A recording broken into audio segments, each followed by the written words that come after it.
Hello बच्चों, हमें दूसरा पार्ट हो गया सबसे सुंदर लड़की।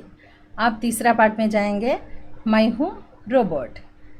देखिए बच्चे, तीसरा पार्ट है मैं हूँ रोबोट। आप भी आपके पाठ्य पुस्तक खोल के सामने रखिए। मैं हूँ रोबोट पाठ एक निबंध पाठ है बच्चे। निबंध का अर्थ है बंधा हुआ। निबंध पाठ में अपने विचारों को, अपने अनुभवों को अच्छी तरह प्रभावशाली ढंग से व्यक्त किया जा सकता है। इस पाठ के मैं हूँ रोबोट पाठ के कवि का नाम है राजीव गर्ग। क्या है? कवि का नाम क्या है? राजीव गर्ग। इस पाठ में रोबोट अपने बारे में बता रहा है। रोबोट अपने बारे में बता रहा है। चलिए पाठ में बच्चे, मैं एक यंत्र मानव हूँ। इधर मैं एक यंत्र मानव हूँ। मैं देखिए बच्चे, इधर रोबोट अपने बारे में बता रहा है, इसलिए इधर मैं का प्रयोग किया है। मैं एक यंत्र मानव हूँ। रोबोट अपने बारे में क्या बता रहा है कि आप एक यंत्र मानव है।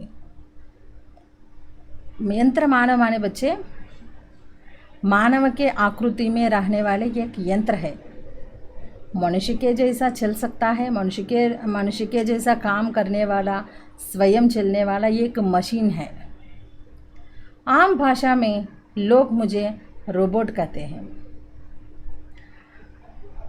क्या कहते हैं इस यंत्र मानव को, इस मशीन को हम क्या कहते हैं? रोबोट।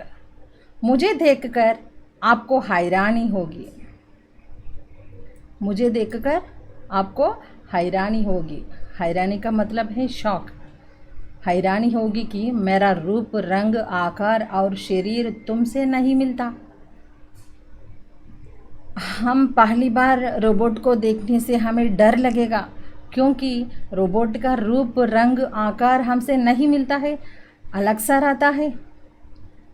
फिर भी मैं तुम्हारे जैसे बहुत से कार्य कर सकता हूँ, और वे भी जो तुम नहीं कर सकते। लेकिन रोबोट हम जो काम कर सकते हैं वही कर सकता है, जो काम नहीं कर सकते हैं वही कर सकता है। मेरा शरीर हार्ड मांस का नहीं, बल्कि लोहा, इस्पात और प्लास्टिक से बना है। मेरा शरीर, रोबोट का शरीर हार्ड मांस का नहीं। हमारे शरीर है तो हड्डियों से, मांसपेशियों से बनता है, लेकिन रोबोट का शरीर है तो लोहा, इस्पात और प्लास्टिक से बनता है। लोहा का मतलब है आयरन, इस्पात का मतलब है स्टील, प्लास्टिक इन धातुओं से बनता है। मेरी भी टांग, भुजा और अंगुलियां हैं। हमारे शरीर में जैसा हाथ, पैर, चेहरा, अंगुलियां जिस तरह रहता है, उसी तरह रोबोट के शरीर में भी टांग,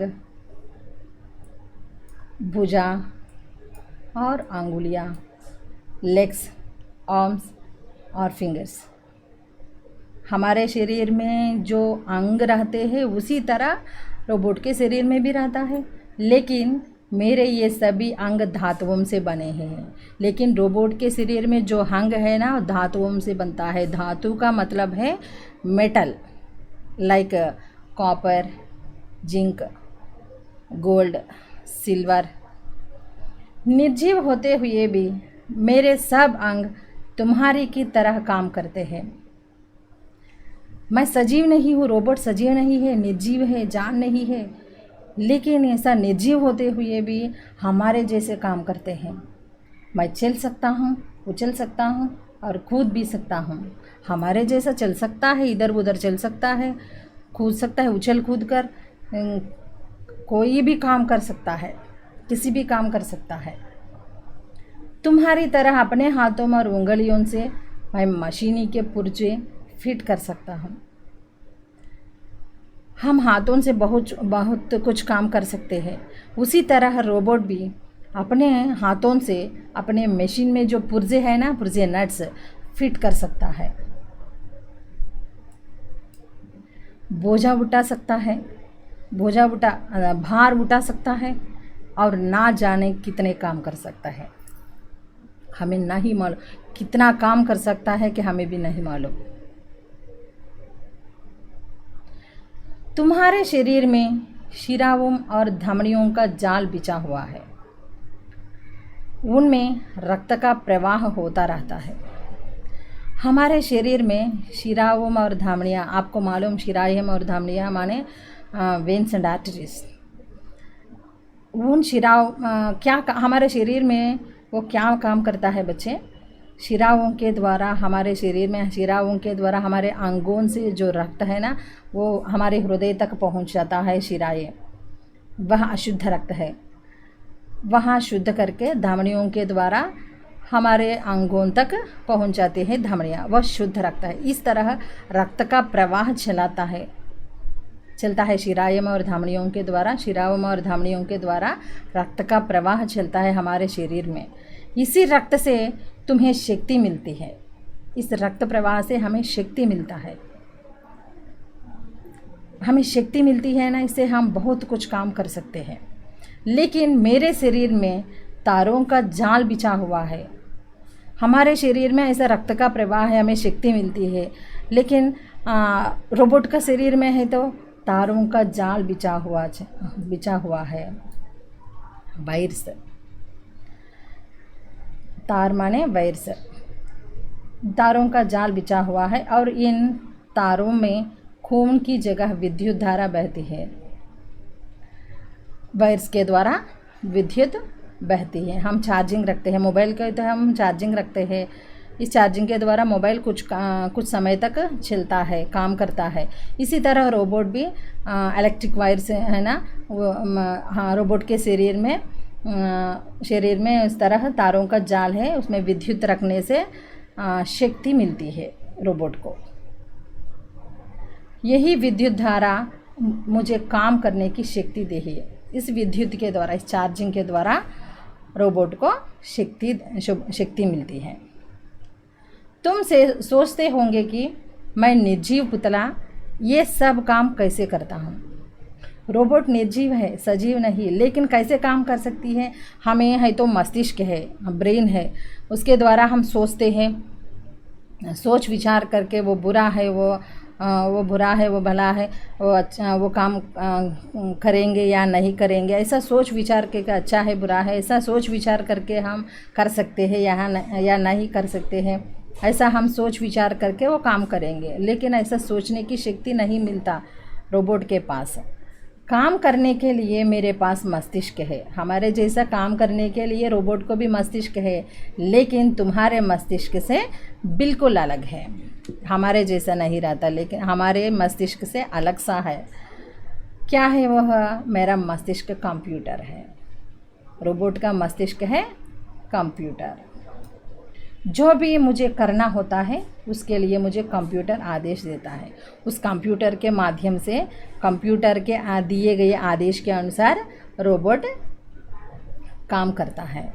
उसी आदेश के अनुसार मैं काम करता हूँ। कंप्यूटर के दिए गए आदेश के अनुसार हमारे द्वारा कंप्यूटर में आदेश रखते हैं हम, उस आदेश के अनुसार रोबोट काम करता है। कंप्यूटर की स्मृति में वह सब संचित रहता है जो मुझे करना होता है। कंप्यूटर की मेमोरी में वो सब संचित रहता है जो मुझे करना होता है। हमारे द्वारा दिए गए आदेश कंप्यूटर के मेमोरी में रहता है, उस आदेश के अनुसार रोबोट चलता है। तुम शायद विश्वास नहीं करोगे कि मैं देख सकता हूँ, सुन सकता हूँ, बोल सकता हूँ और छूकर अनुभव भी कर सकता हूँ। आपको विश्वास है क्या बच्चे? आपको मालूम है रोबोट भी हमारे जैसा देख सकता है, सुन सकता है और छूकर अनुभव भी प्राप्त कर सकता है, लेकिन कैसे? देखने के लिए मेरे पास आंखें नहीं है, बल्कि मेरे शरीर में कैमरे लगे हैं। हमारे जैसे देखने के लिए रोबोट के पास आंखें नहीं है, लेकिन देखने के लिए है, क्या है बच्चे, देखिए इधर, देखने के लिए कैमरा लगे हैं। मेरे कान उस कैमरे के माध्यम से ही देख सकता है। मेरे कान तुम्हारे कानून से बिल्कुल भिन्न है। मेरे कान तुम्हारे कानून से बिल्कुल भिन्न, हमारे जैसा कान नहीं रहता, लेकिन कान के रूप में माइक्रोफोन सुनने का काम करता है। बोलने के लिए मैं गले और जीभ का सहारा नहीं लेता। बोलने के लिए हमारे जैसे गले, जीभ, टंग का सहारा नहीं लेता, उसकी सहारा से नहीं बोलता है, लेकिन बोलने के लिए लाउड स्पीकर बोलने का काम करता है। लाउड स्पीकर बोलने का काम करता है।